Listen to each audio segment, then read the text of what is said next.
Greetings from iQuanta. My name is Shashank Gupta and I'm out here to help you with your CLAT. Grammar for CLAT. Now जैसे ही ये वाली बात आती है ना, grammar for CLAT, तो सबको प्रॉब्लम आ जाती है. सर क्लैट में ग्रामर के क्वेश्चन नहीं आते sir. Right, understood. I'll always agree to that. But what does it says? It says quintessential for passage comprehension. See, the grammar is not just a pattern of question. Grammar is why this language is joined together into a meaningful sentence, right? And you know it very well that the sentences that come across in the CLAT RCs are way beyond, right? At times we are stuck with them. So how to help? How to get help from grammar? How can grammar help? So there are 2-3 topics you should always remember. It is very different from what happens in the market and everyone comes across like you should know what is noun, pronoun and verb and all that. Definitely that might help you, but this is a step ahead. Fine. So do watch it and carry on with us on iQuanta.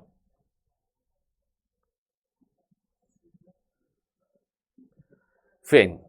So what are the problems faced in comprehending lengthy CLAT passages? So the first one is have complex sentence structures.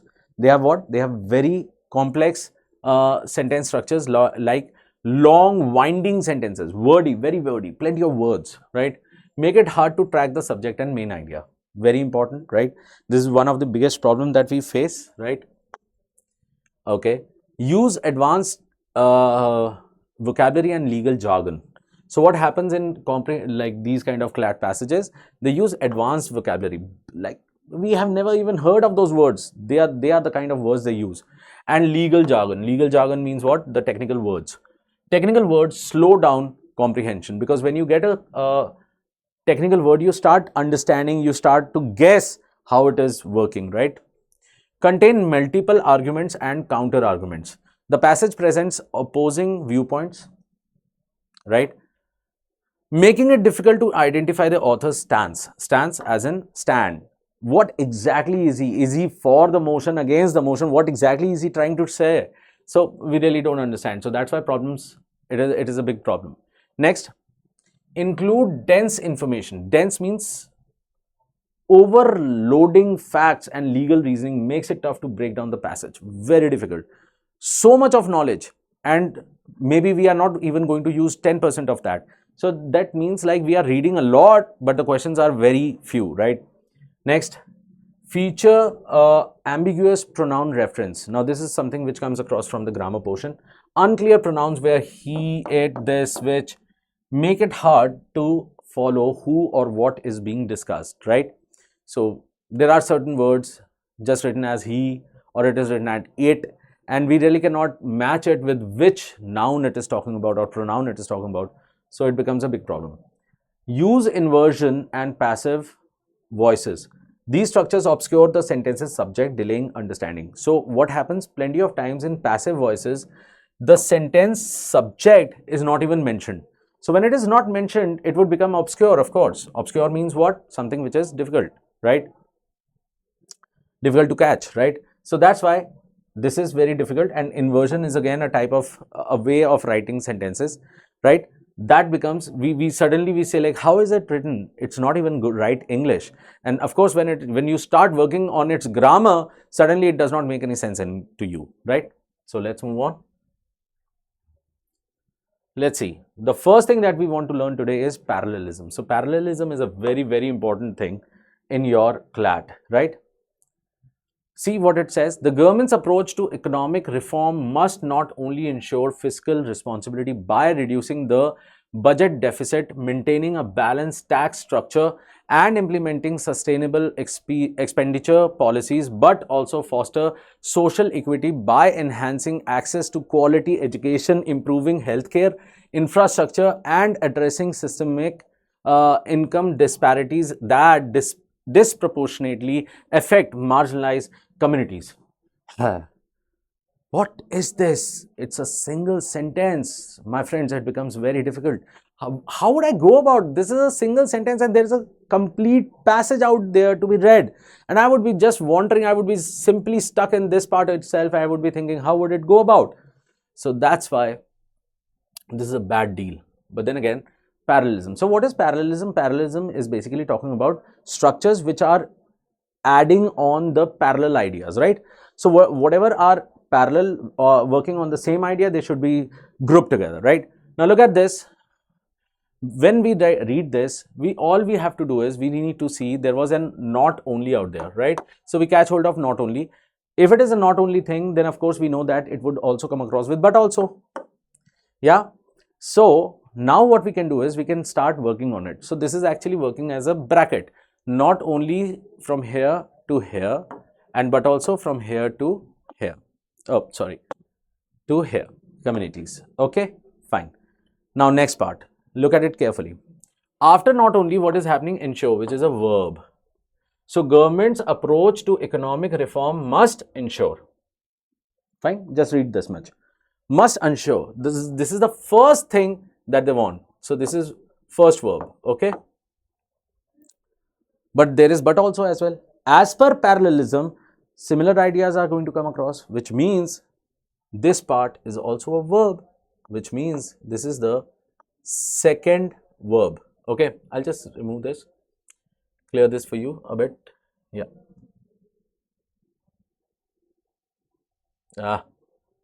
Yeah. So this is your second verb.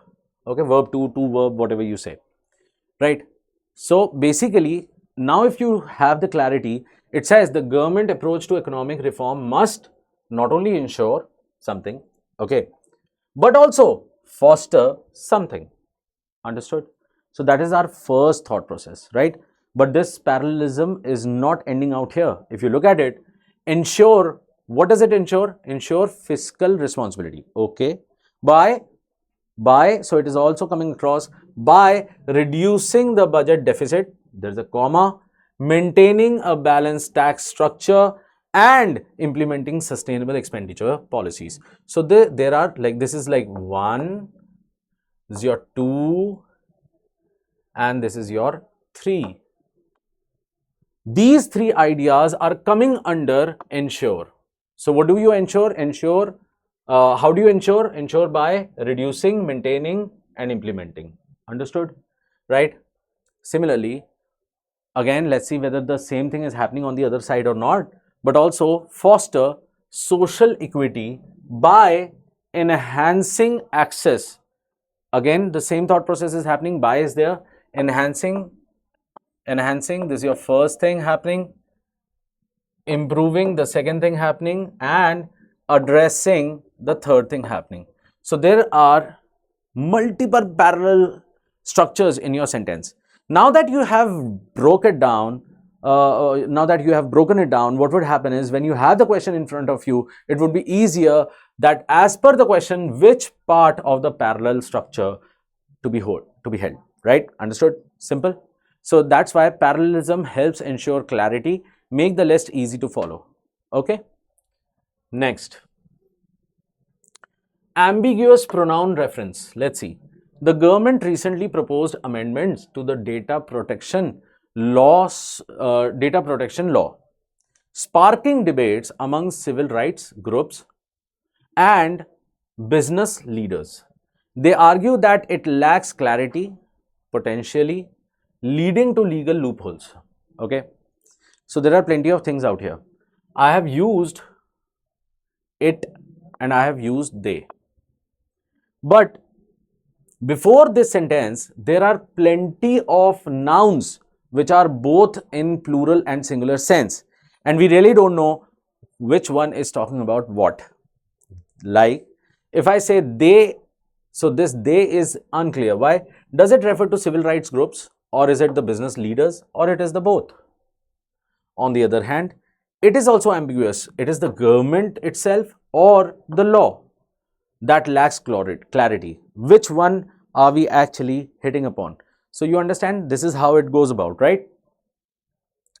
If you are stuck with this pronoun, what would happen is you might misinterpret, mistranslate the whole paragraph, the whole passage.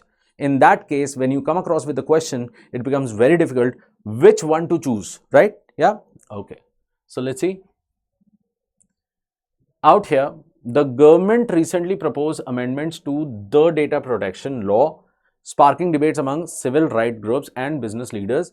They argue that it lacks. Okay, so actually you need to understand firstly what is the main idea of the whole thing, right? The main idea is civil rights groups and business leaders argue that the law lacks clarity. This is what being said. Now, keeping that in mind, it means what is they, which means they, yeah, they is actually talking about what? Business leaders and civil rights groups. That's why they are all in green. Okay. And what is this it talking about? So this it is not talking about the government, or is it? No. It lacks clarity. So it's not the government that lacks the clarity out here. The data protection law is the one that lacks clarity. Understood? So that's why this is how it is. Understood? Always match pronouns to their nouns. Replace vague references in your head. Always replace the vague reference, because once you do it, it becomes mighty easy to do your questions, right? Let's move on to the next one, modifiers. Now, this is my personal favorite. Having been drafted with numerous ambiguities and lacking a clear enforcement mechanism, the newly proposed data privacy bill, which legislators hastily introduced to address growing concerns over digital surveillance, is now facing widespread criticism from legal experts who argue that its vague provisions could lead to unintended consequences. Welcome to CLAT. Right. So this is what we actually expect when we have a CLAT paper. But then again, the main part is my answers would generally be running towards what main idea, right? So what is the main idea out here? Now, this is such a big sentence. How would I get to know that? So let's see. Everything in blue is nothing but a modifier. What does a modifier do? A modifier basically talks about the nearest noun or pronoun or phrase, whichever it is written near. Like what? Having been drafted with the numerous ambiguities and lacking a clear enforcement mechanism. What has been drafted? The newly proposed data privacy bill. Understood? Again, what is what? Which, what does which talk about? Which says, again talking about the bill, legislators hastily introduced to address growing concerns over digital surveillance. So basically, which, what is it? It's a relative pronoun. Whenever we have a relative pronoun, we understand that as per the relative pronoun, what we have to do is we need to just see the antecedent. What is antecedent? The word that is coming before it, because that would be talking about that. And whatever is coming following the which is basically talking about the word antecedent, which means legislators hastily introduced to address growing concerns over digital surveillance is actually talking about what? It is talking about the data privacy bill. Understood? Okay. Second part is now facing widespread criticism from legal experts. Many of people would actually understand that, oh, surveillance is facing the widespread criticism. Oh, it can be the legislators who are facing the criticism. Who is it actually facing? We don't know. Okay, let's move ahead. What is it? Who argue? Who are the people? The experts who argue that its vague provisions could lead to unintended consequences. Again, you see the relative pronoun is there. Who is there? What is this who doing? This who is talking about something before, like the legal experts, and the rest of it is actually acting as a modifier, right? So if I remove all the modifiers, I'll get my main sentence. What is that? The newly proposed data privacy bill, the white thing, the newly proposed data privacy bill is now facing widespread criticism from legal experts. This was the only thing that was to be said. That was the only main sentence that was they wanted to say, but they wanted to make it difficult for you people, right? And that's why they were adding all these modifiers here and there so that it becomes very, not easy for you to catch hold of, right? So you can always remove them, and then if there is a question as per that, you can check just the modifier. Okay, right? Modifiers can cause misinterpretation and ambiguity. So you must understand that these three things that we have learned today, they are going to be a big thing for you to crack CLAT. Fine. You can always join us at iQuanta platform, and we are out here to help you with learning tricks to crack your CLAT. Thank you very much.